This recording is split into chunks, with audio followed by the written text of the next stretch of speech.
Hello student, मैं हनीलाल। कैसे हैं आप सब? स्टूडेंट, हमने लास्ट वीडियो में क्लास 12 मैथ्स का चैप्टर 4 का कुछ इंट्रोडक्शन पढ़ा था डिटरमिनेंट के बारे में। आज हम क्या करते हैं, डिटरमिनेंट के बाद में अब हम क्या करेंगे, सारणी के उप सारणी क्या बनते हैं, सारणी के सेकंडस क्या बनते हैं।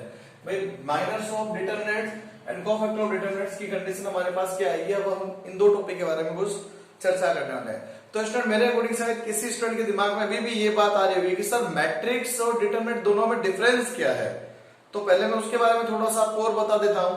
देखो भाई, सीधी सी बात है, अगर मैं एक बात बोलूं कि मैट्रिक्स जो होती है उसके अंदर जैसे मेरे पास ये चार एलिमेंट लिखे गए हैं, है ना, इसको अपने मैट्रिक्स से कंडीशन बोलते हैं। और मैं बोलूं मेरे को इसी का डिटरमिनेंट लेना हो, जिसका सिंबल मैंने ये बताया था। तो डिटरमिनेंट क्या कहता है? डिटरमिनेंट कहता है कि आपके पास जो वैल्यू है, ये जो चार एलिमेंट है, हम इसको सॉल्यूशन करके एक टर्म में ला देंगे, ये मेरे पास डिटरमिनेंट की कंडीशन आएगी। डिफरेंस एक और इसके अंदर, भाई मैट्रिक्स की बात करें तो मैट्रिक्स के अंदर ऑर्डर मेरे को कुछ भी मिल सकता है, लेकिन डिटरमिनेंट में ऑर्डर सिर्फ क्या मिलता है, रो और कॉलम इक्वल। कहने का मतलब स्क्वायर मैट्रिक्स की कंडीशन जो होती है वो डिटरमिनेंट को सॉल्यूशन कर सकती है, मतलब बाकी और कोई मैट्रिक्स सोल्व नहीं करते। भाई स्क्वायर मैट्रिक्स होगी वो डिटरमिनेंट में सोल्व हो सकती है, बाकी इसके अलावा कोई भी मैट्रिक्स मेरे पास सोल्व नहीं होगी। स्क्वायर का मींस 2 into 2 3 into 3 4 into 4, ये कंडीशन मेरे पास बन सकती है, तो हम इसको सिंप्लीफाई कर सकते हैं। तो स्टूडेंट, हमने लास्ट ईयर पार्ट लिया तो मेरे को डिफरेंस हम सबको समझ में आ गया। जैसे इसकी बात करें तो मेरे पास इसका आंसर -2 बनता है, ये मेरे पास डिटरमिनेंट ऑफ ए आ चुका है। अब अगर स्टूडेंट मैं बात करता हूं कि मेरे पास ये नया वर्ड आया माइनर्स, माइनर्स ऑफ डिटरमिनेंट। सारणी उप सारणी क्या होती है? जैसे मान लो मैं एक यहाँ पे डिटरमिनेंट की कंडीशन लिख रहा हूं, 1 1 1 2 1 3 2 1 2 2 2 3 3 1 3 2 एंड 3 3, ये मैंने कंडीशन लिखी। अब इस कंडीशन को अगर मैं यहाँ पे देखूं तो बात ध्यान से समझना कि मेरे पास माइनर क्या बनेंगे। देखो माइनर के लिए मैं यहाँ पे हर एक के लिए एक फॉर्मूला अलग से बना रहा हूँ। जैसे 2/2 का होगा तो भी लिख देंगे, और 3/3 का होगा तो भी लिख देंगे। देखो मैं 3/3 में ही आपको मैं कंडीशन सिंप्लीफाई करना चाहता हूँ, तो ध्यान से समझो।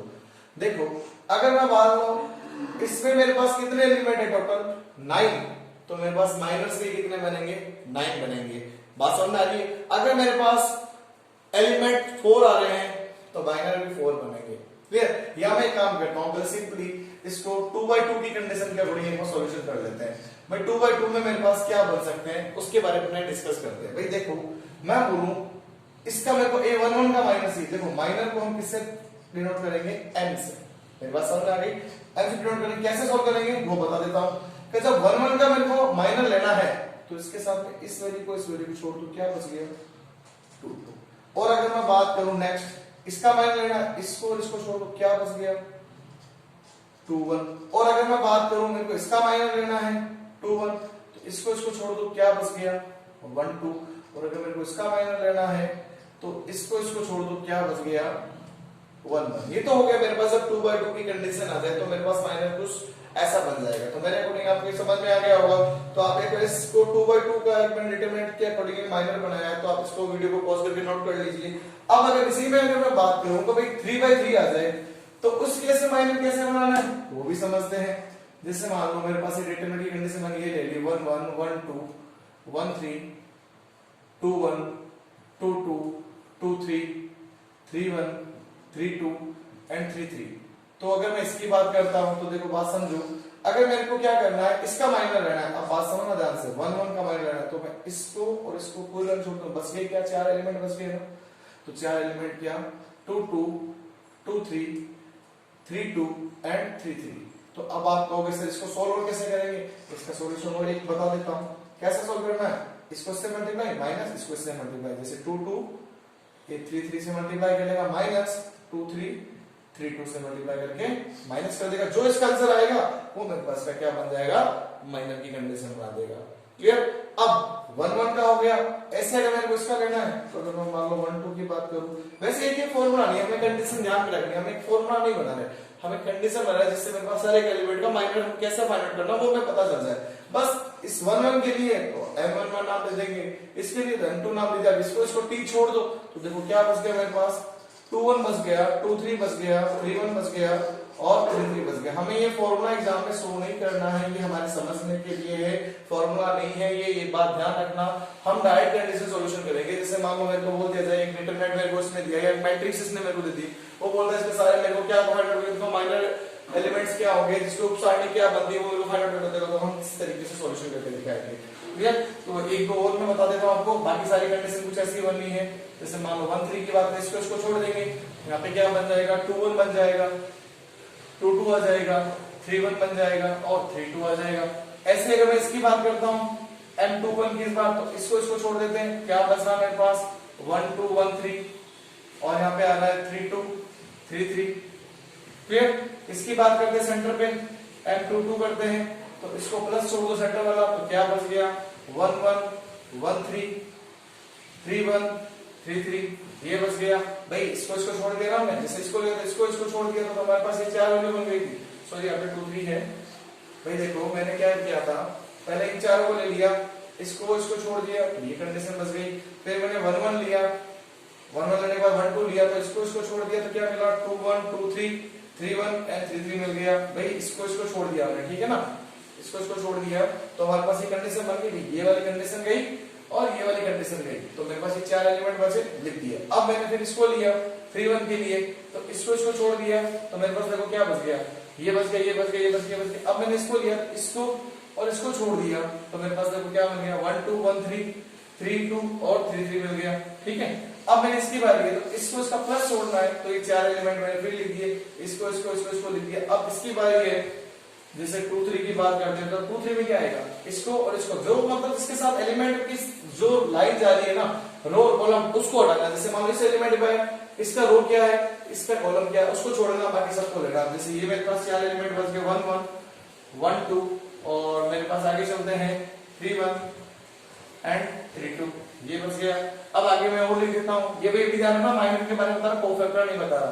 फिर अगर मैं जैसे मान लो अब इसके लिए आते हैं M31, तो इसका रो और कॉलम छोड़ दो, ये 4 एलिमेंट बच गए ना, इसको लिख देते हैं 3 1 के अकॉर्डिंग। अभी 1 2 1 3 एंड मेरे पास क्या आया 2 2 एंड 2 3।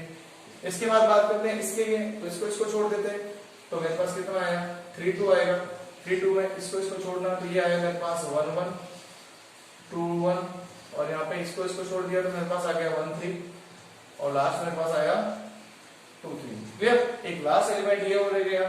M33 की बात करें तो M33 में मेरे पास क्या, इसको छोड़ दिया, ये वाली कंडीशन बन गई, क्या बन गई 1 1 और मेरे पास क्या आ गया 1 1 बच गया, 1 2 बच गया और 2 1 बच गया एंड मेरे पास 2 2 बच गया। क्लियर?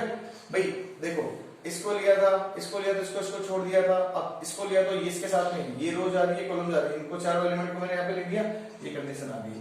अब एक स्टूडेंट एक बात ध्यान से समझना, हमारे पास क्या है, जैसे हम माइनर फाइंड आउट करते हैं तो माइनर से मेरे पास कंडीशन माइनर की बन गई, तो भाई कोफैक्टर लाना बहुत आसान है, क्योंकि कोफैक्टर जो होता है, अब मैं बात कर रहा हूं इस टॉपिक की, ध्यान से सुनना। ये तो माइनर के बारे में मैंने फॉर्मूले की कंडीशन बना दी। अब अगर मैं बात कर रहा हूं तो मैं बात ये कर रहा हूं कि भाई माइनर से मेरे पास क्या करना है, कोफैक्टर कैसे बनाना है। तो आप एक काम कीजिए, पहले वीडियो को पॉज करके एक बार इसको नोट कर लीजिए, फिर अपने बात करते हैं कोफैक्टर के बारे में। ओके, तो स्टूडेंट अभी हम देखें, जैसे हमने माइनर के बारे में पढ़ लिया, कोफैक्टर क्या कहता है, कोफैक्टर कहता है कि माइनर के बिना ये नहीं आ सकता, और कोफैक्टर को रिप्रेजेंट कैसे करते हैं, इसलिए मैं एक बार क्या कर रहा हूं, इस कंडीशन को ऐसा कैसा रखूंगा, इन सबके साथ में मेरे को कंडीशन ऐड करनी है, वो हम आपको बता देता हूं कैसे करनी है। जैसे मेरे पास एक कोफैक्टर की कंडीशन मैं यहां साइड में लिख रहा हूं, तो थोड़ा सा ध्यान से समझना, कोफैक्टर क्या कहता है, बात समझो। कोफैक्टर कहता है कि मेरे को रिप्रेजेंट करना है F से, कैपिटल F से रिप्रेजेंट करते हैं कोफैक्टर को, F मींस फैक्टर की बात कर रहा है, सारणी के सेकंड्स को किससे रिप्रेजेंट करता है, F से। ये कहता है कि मेरा फॉर्मूला बनता है -1 की power I plus J into MIJ।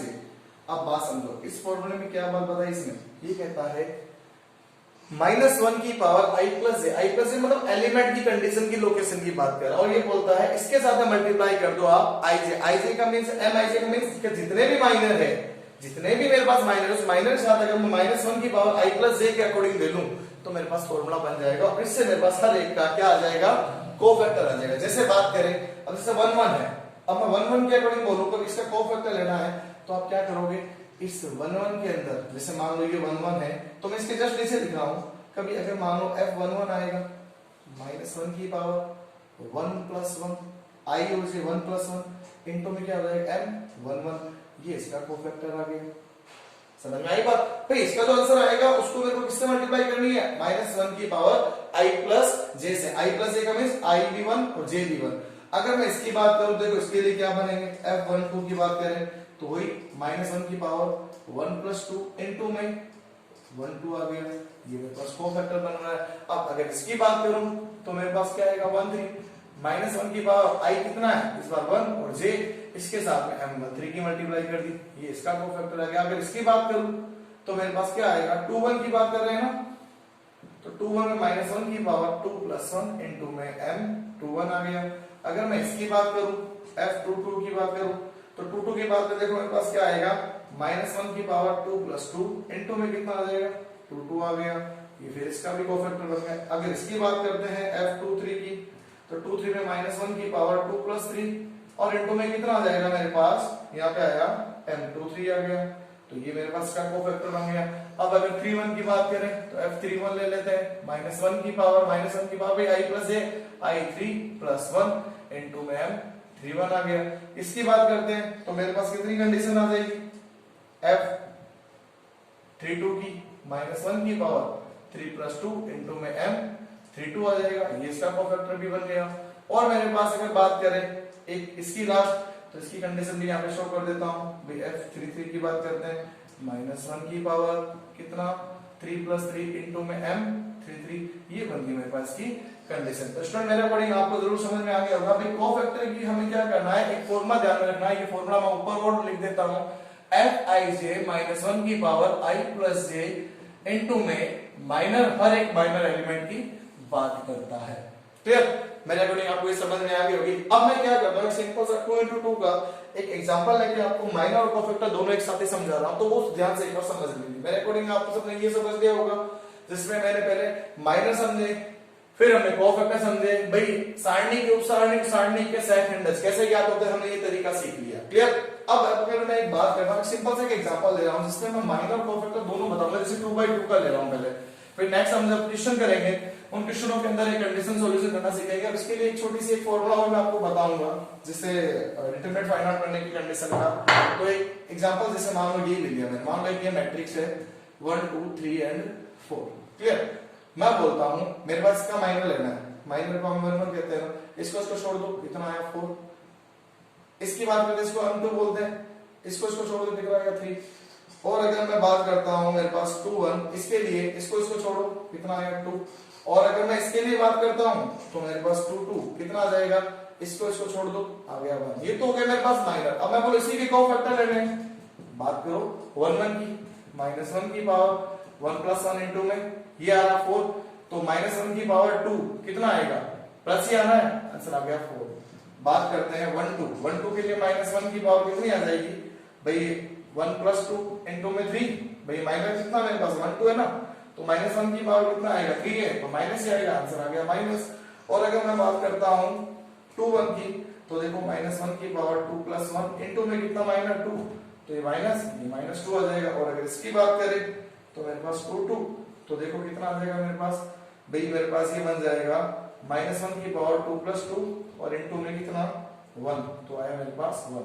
अब देखा जाए आपको एग्जाम में क्वेश्चन ये भी आ सकता है, बोल देगा एक मैट्रिक्स के माइनर एलिमेंट की मैट्रिक्स बनानी है। अगर माइनर की मैट्रिक्स बनानी है तो ये माइनर के लिए है, ध्यान रखना माइनर एलिमेंट की मैट्रिक्स क्या होगी, बन जाएगी 4 3 2 और 1, ये माइनर की बन गई। और अगर कोफैक्टर की मैट्रिक्स बन जाए तो ये मेरे पास कोफैक्टर की मैट्रिक्स है, कोफैक्टर, तो कोफैक्टर की मेरे पास क्या बन जाएगी, देखो ध्यान से, ये आ गया 4, ये आ गया -3 और ये मेरे पास आ गया -2 एंड ये आ गया 1। अब देखा जाए तो स्टूडेंट इसमें भी एक कंडीशन है हमारे पास जिसको मैं बोल सकता है एलिमेंट तो बदल रहे हैं। देखो 1 1 था, 1 1 को मैंने ऐसे ड्रॉ कर दिया, इसको मैंने ऐसे सॉल्व कर दिया, तो ये मेरे पास क्या आ गया एक वैसे देखा जाए तो माइनर पूछेगा, मैट्रिक्स पूछता है तो मैट्रिक्स बना के दिखाएंगे। क्लियर?